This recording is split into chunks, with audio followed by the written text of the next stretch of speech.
Cerita bermula dengan ketegangan. Ray Monroe, istrinya Joanne, dan putri kecil mereka Perry sedang dalam perjalanan pulang setelah perayaan Thanksgiving yang canggung.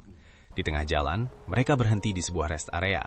Saat Ray lengah, Perry ketakutan oleh seekor anjing dan jatuh ke area konstruksi yang cukup dalam. Ray mencoba menolong, namun ia ikut terjatuh dan sempat tak sadarkan diri.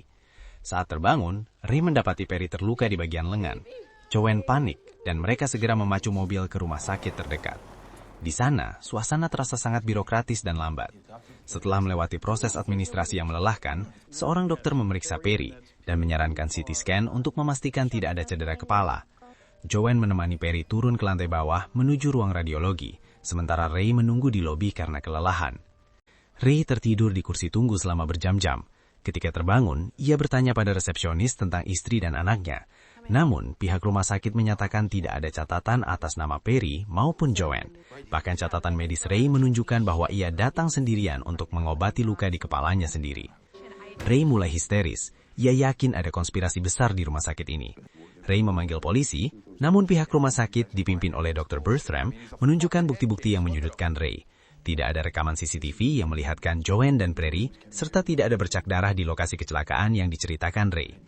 Polisi mulai meragukan kewarasan Ray, apalagi setelah mengetahui masa lalu Ray yang kelam sebagai seorang pecandu alkohol yang pernah mengalami kecelakaan tragis di mana istri pertamanya tewas.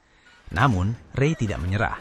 Ia berhasil melarikan diri dari pengawasan polisi, menyelinap ke lift, dan turun ke lantai bawah tanah yang misterius. Di sana, ia menemukan ruang operasi tersembunyi. Ray melihat istrinya akan dibedah dan anaknya berada di meja operasi.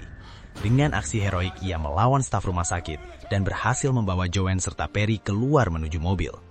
Saat matahari terbit, Ray menyetir menjauh dengan perasaan lega. Di kursi belakang, ia melihat melalui spion. Joanne dan Perry tampak aman. Namun, inilah plot twistnya. Kamera perlahan bergeser ke arah spion tengah dan memperlihatkan keadaan sebenarnya di bagian kursi belakang. Ternyata, Joanne dan Perry tidak pernah ada di sana. Yang ditarik Ray dari rumah sakit adalah tubuh seorang pasien laki-laki yang baru saja menjalani operasi organ. Kebenaran yang mengerikan terungkap melalui kelis balik. Saat kecelakaan di rest area, Perry sebenarnya tewas seketika akibat jatuh. Joanne yang histeris kemudian didorong oleh Ray secara tidak sengaja hingga kepalanya terbentur besi tajam dan tewas di tempat.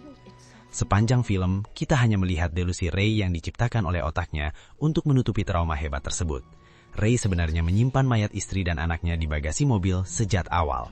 Film berakhir dengan wajah Ray yang tersenyum puas di balik kemudi, sama sekali tidak menyadari bahwa ia baru saja melakukan penculikan dan pembunuhan, sementara dunia nyatanya telah hancur total.